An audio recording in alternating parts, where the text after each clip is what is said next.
সংবাদ সবাইকে স্বাগত জানাচ্ছি। আমি ফিরোজ তোহা। শুরুতেই সংবাদ শিরোনাম।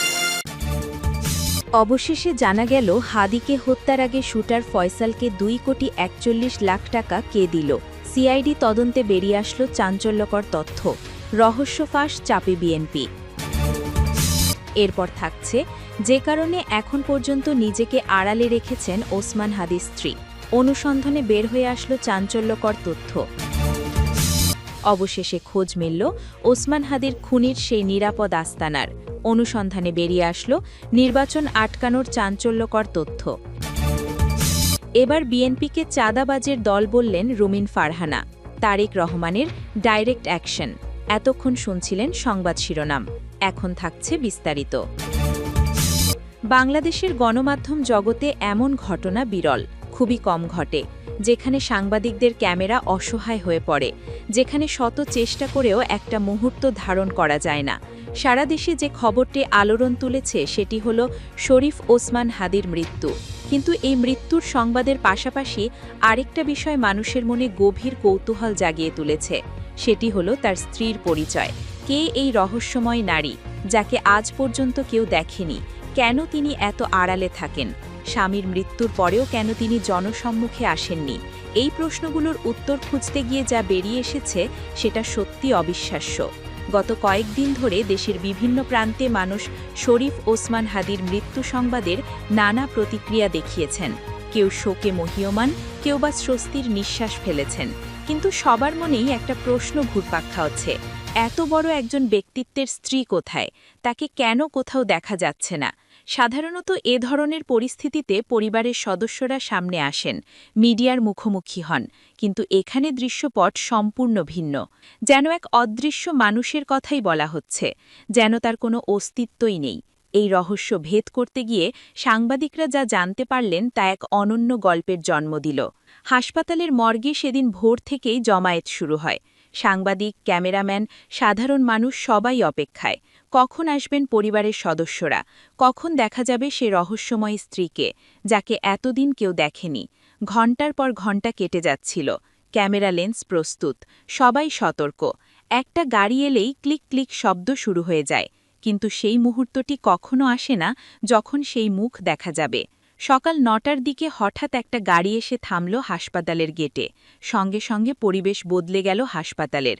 স্টাফরা যেন আগে থেকেই প্রস্তুত ছিলেন। তারা দ্রুত এগিয়ে গেলেন।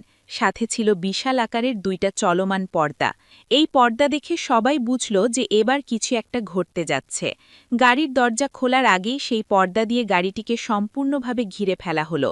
ভেতরে কে আছেন তা দেখার কোনো উপায় রইল না। সাংবাদিকরা কাছে যাওয়ার চেষ্টা করলেন, কিন্তু নিরাপত্তা কর্মীরা কঠোরভাবে সবাইকে দূরে সরিয়ে রাখলেন। কেউ কেউ উঁচু জায়গায় উঠে দেখার চেষ্টা করলেন, কিন্তু সেই পর্দার উচ্চতা এতটাই বেশি ছিল যে কোনোভাবেই ভেতরে দৃষ্টি ফেলা সম্ভব হল না। এক সাংবাদিক জানালেন যে তিনি 15 বছর ধরে এই পেশায় আছেন, কিন্তু এমন দৃশ্য কখনোই দেখেননি। সাধারণ মানুষ প্রচার চায়, ক্যামেরার সামনে আসতে চায়, কিন্তু এখানে উল্টো চিত্র। এখানে আড়াল চাওয়া হচ্ছে, এবং সে আড়াল এতটাই নিখুঁত যে একটা ছায়াও ধরা পড়ছে না। পর্দার আড়ালে কি হচ্ছিল সেটা জানার কোনো উপায় নেই। শুধু অনুমান করা যাচ্ছিল যে ভেতরে কেউ একজন গাড়ি থেকে নামছেন, তারপর ধীরে ধীরে মর্গের দিকে এগিয়ে যাচ্ছেন সেই চলমান পর্দা। তার সাথে সাথেই চলছে যেন একটা চলন্ত দেয়াল, যেন একটা অদৃশ্য দুর্গ। কেউ ভেতরে ঢুকতে পারছে না, কেউ বাহির থেকে দেখতেও পারছে না। হাসপাতালের ভেতরে যারা ছিলেন তাদের কাছ থেকে পরে কিছু তথ্য জানা যায়। তারা বলেছেন যে মর্গে প্রবেশের আগে সেখানকার সব পুরুষ স্টাফদের বাইরে যেতে বলা হয়। শুধু মহিলা স্টাফরা ভেতরে ছিলেন, এবং তারাও নির্দেশনা পেয়েছিলেন যে কোনো ছবি তোলা যাবে না, মোবাইল ফোন বাইরে রাখতে হবে। এই নির্দেশনা এতটাই কঠোরভাবে মানা হয়েছিল যে ভেতরে কি ঘটছে তার কোনো রেকর্ডও ছিল না। একজন মহিলা স্টাফ পরে অফ দ্য রেকর্ডে জানিয়েছিলেন যে ভেতরে একজন নারী এসেছিলেন। তিনি পূর্ণ পর্দায় ছিলেন। মাথা থেকে পা পর্যন্ত কালো কাপড়ের ঢাকা, শুধু চোখও দেখা যাচ্ছিল না। হাতে মোজা ছিল, পায়ে মোজা ছিল, কোনো অংশ উন্মুক্ত ছিল না। তিনি তার স্বামীর মরদেহের পাশে দাঁড়িয়েছিলেন কিছুক্ষণ। কি বলেছিলেন বা কেঁদেছিলেন কিনা সেটাও জানা যায়নি, কারণ কেউ কাছে যাওয়ার সাহস পায়নি। শুধু দূর থেকে দেখেছেন যে তিনি স্থির হয়ে দাঁড়িয়েছিলেন বেশ কিছুক্ষণ। মর্গ থেকে বের হওয়ার সময় একই দৃশ্য, সেই বিশাল পর্দা আবারও সক্রিয় হল। গাড়ি পর্যন্ত পৌঁছে দেওয়া হলো তাকে। কেউ একটা ছায়াও দেখতে পেল না। গাড়ি চলে গেল। সাংবাদিকরা হতভাগ হয়ে দাঁড়িয়ে রইলেন। এত প্রস্তুতি নিয়ে এসেছিলেন, কিন্তু একটা ফ্রেমও পেলেন না। এই ঘটনার পর সবার সামনে একটাই প্রশ্ন জমা হতে থাকল, কে এই নারী? কেন এতটা কঠোরভাবে পর্দা মানেন তিনি? স্বামীর মৃত্যুর মতো কঠিন সময়ে কেন একটু শিথিলতা দেখালেন না? এই প্রশ্নের উত্তর খুঁজতে গিয়ে অনেক তথ্য বেরিয়ে আসে।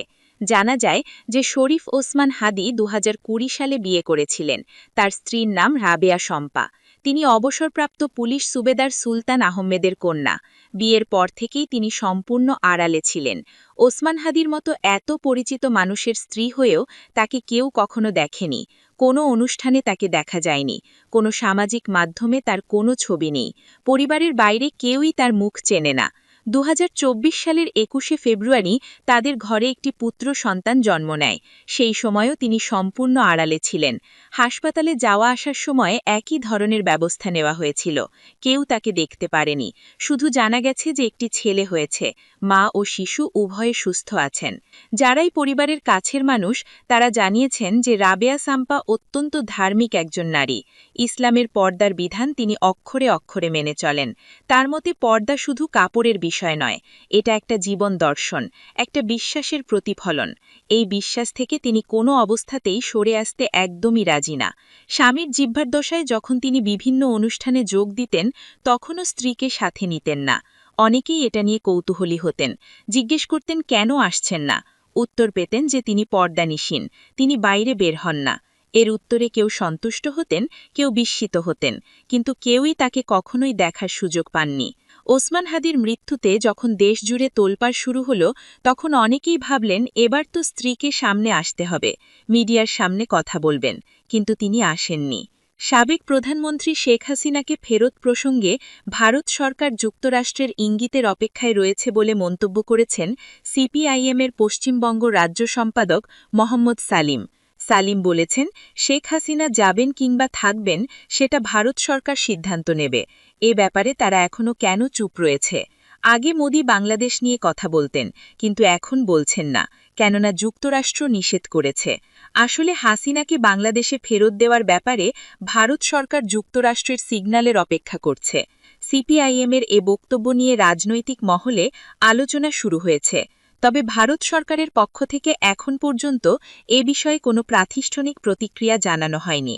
আবারও স্বজন হারানোর বেদনায় শেখ হাসিনা, তবে এবার নিজের নয়। ভালুক্কায় ঘটে যাওয়া নৃশংস হত্যাকাণ্ডে নিহত দীপু দাসের বাবার সঙ্গে কথা বলেছেন শেখ হাসিনা।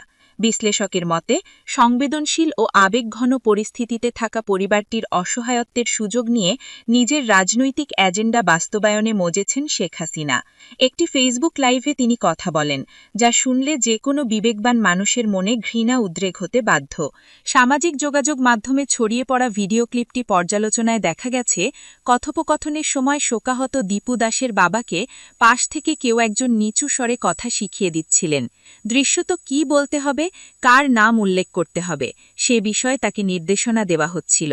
বিশ্লেষকের মতে, একজন সদ্য সন্তানহারা বাবাকে এভাবে রাজনৈতিক বয়ান তৈরির হাতিয়ার হিসাবে ব্যবহার করার বিষয়টি নৈতিক প্রশ্নের বড় প্রশ্ন জন্ম দিয়েছে। ফোন আলাপের এক পর্যায়ে শেখ হাসিনা প্রসঙ্গ ঘুরিয়ে ইনকালাব মঞ্চের প্রবক্তা শরীফ ওসমান হাদির ওপর হামলার বিষয়ে মন্তব্য করেন।